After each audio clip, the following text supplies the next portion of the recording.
Sixth grade lesson 13.2 is box plots. And box plots are also sometimes called box and whisker plots. You'll see why. There's little whiskers on the end of it. You'll see what I'm talking about as we get further into this. And box plots have a lot to do with median. And we talked about median previously, but let's review it.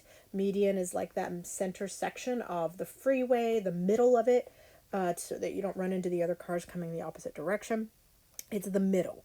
So the median, if you put all of your information, all of your data in order from least to greatest, like I did here, the median will be the number that is in the middle, or the value that is in the middle. The median is the middle one. So in this data set, if these were the pieces of data that we had, the median would be 6. And when we talk about box and whisker plots or box plots, we usually mark the median with an up and down line. The median is marked with an up and down line. Now, they're going to also talk to us about these words called lower quartile and upper quartile, and those sound like what? What is that? They are simply the medians again, but this time it is the median for the lower set of numbers and the median for the upper set of numbers. Okay, so if I just focus, this is lower quartile, the median of the lower set of numbers. So this was my median for the whole set. Now I'm just going to look at the lower half. The lower half of that, the median number is this 4. The middle number is the 4. So I will mark that with a line above that.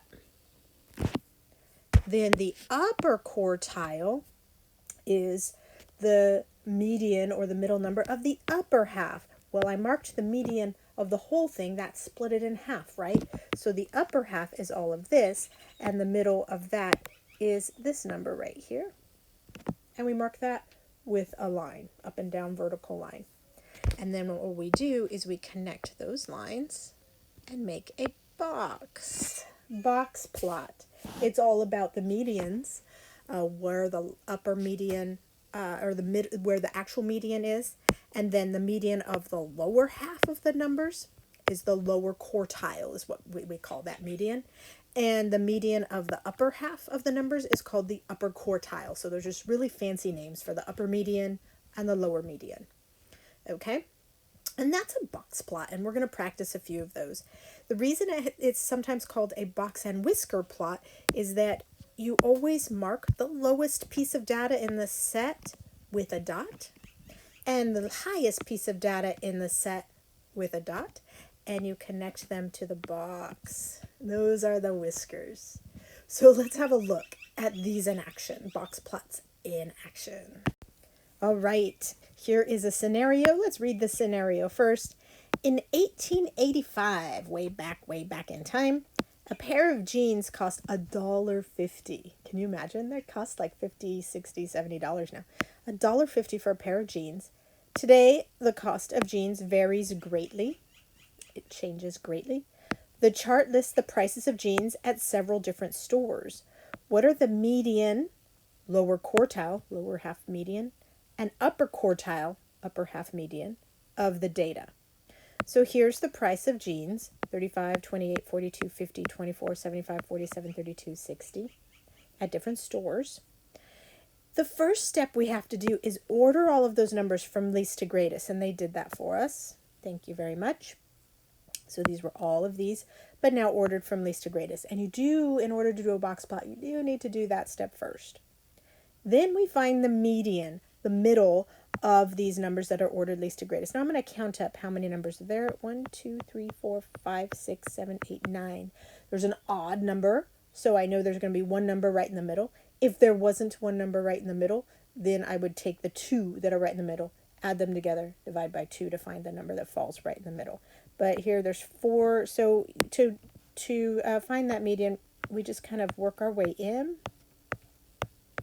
and 42 is the median. Okay, so that's how we find the median there. Now they want us to calculate the upper quartile and the lower quartile. Now they talk to you here about the fact that If you have an odd number of data like we did here, then you do not include that middle number, that median, in the lower data set or the upper data set. You kind of leave it out. So we're just going to focus on this and this. Now, if we had an even number, then the lowest of data, let's say I had 2, 3, 4, 4, 5, 1, 2, 3, 4, 5, 6. That's, oh no, I want 6 and 8. Let's say those were my data set. And I got right to the middle and I said, oh, there's two medians. That's 4 plus 5 divided by 2. 9 divided by 2 is 4.5. Or you could just recognize, but right between 4 and 5 is 4.5. So you could recognize that too. Say this just calculates it for you, but sometimes it's pretty obvious. Like, oh, the number that would fall right in between 4 and 5 is 4.5.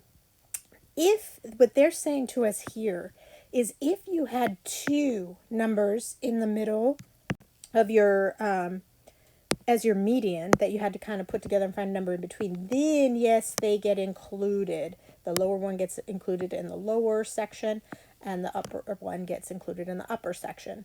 But in this case, there was only one number there, so we don't include him. That's what this is explaining. Okay, so now we're ignoring him. Let's look at the median of the lower set. There's 4 numbers there, and just like I said over here, if you've got 2 that share the middle, then we add those together. 28 plus 32 is going to be 60. And then we divide by 2 to find out which number falls right in the middle there, and it will be 30.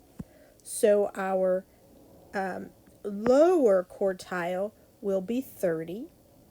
And then to find the upper quartile for this upper half, 50 and 60 share the middle. So I'll add those together to get 110, divide that by 2, and that will give me 55 as my upper quartile. So the median is 42. The lower quartile is 30, and the upper quartile is 55. And notice I went ahead and drew those vertical lines above each of those just to get your brain starting to see it. Draw the box. There's my box plot. And then the highest cost jeans was $75, and the lowest cost jeans was $24. Box and whisker plot. Okay, let's look at the next example. We're going to be making a dot plot. They're going to, or I'm sorry, not a dot plot, a box plot, and they're going to walk us through how to do it. And after the second time through, I have a feeling, as long as you have this to refer back to when you're doing the independent practice stuff, that you'll be able to do these all the way through using the steps that they provide us. So the data set below represents the ages of the top 10 finishers in a 5-kilometer race. So people went running 5 kilometers, and the top 10 finishers were this. People used the data to make a box plot. So these were the ages of the top 10 runners. There was a 33-year-old, 18-year-old, 21-year-old, 23-year-old, 35, 19, 38, 30, 23, and 25. So the first thing we're going to do in order to make the box plot is we need to order everything, all of that information from least age to greatest age, least data to greatest data. So they already did the 18. I'm going to check that off. Then we have 19. Then looks like 21, 23. Is there any more of those? Yes, there's another 23. 25, 30, 33, 35, and 38. So we're going to go ahead, don't forget that 18, I missed that earlier when I was looking at this problem before. Don't forget that 18 is part of the data set. Okay. So we're going to look at what's the median of all of these. Well, I'm going to count up how many are there and see whether it's even number or odd. 1, 2, 3, 4, 5, 6, 7, 8, 9, 10. There's 10 of them. That's an even number. So 5 in here and 5 in here. That's going to put these two. Wait, 1, 2, 3, 4, 5. Yeah, that's going to put these two right at the middle. So 23 plus 25 is going to give us 48, and then we divide that by the 2. That's going to give us 24. So And remember how I said earlier, I'm going to write that with darker ink. Remember how I said earlier, sometimes you don't need to do this calculation because you can reason out what's the number right between 23 and 25. Well, 24, right? 23, 24, 25. So sometimes you don't need to do the calculation because you can actually think out, oh, the number that would be right in the middle of them is this. The reason we do that calculation is to find out what number would fall right in between them. Sometimes it's obvious and sometimes it shows up. Okay, now we're going to look at the lower quartile. Remember, that's the median of the lower half. And so since we had these two be the middle, this one gets included in the lower half and this one gets included in the upper half. So I'm going to box these off here. The lower half. Oh, I almost forgot. See, I almost forgot that 18 there. Include him. Okay. What is the middle of the lower half? It's that 21.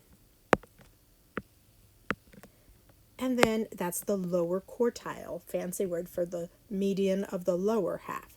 The upper quartile, which is just fancy word for the median of the upper half, is going to be 33.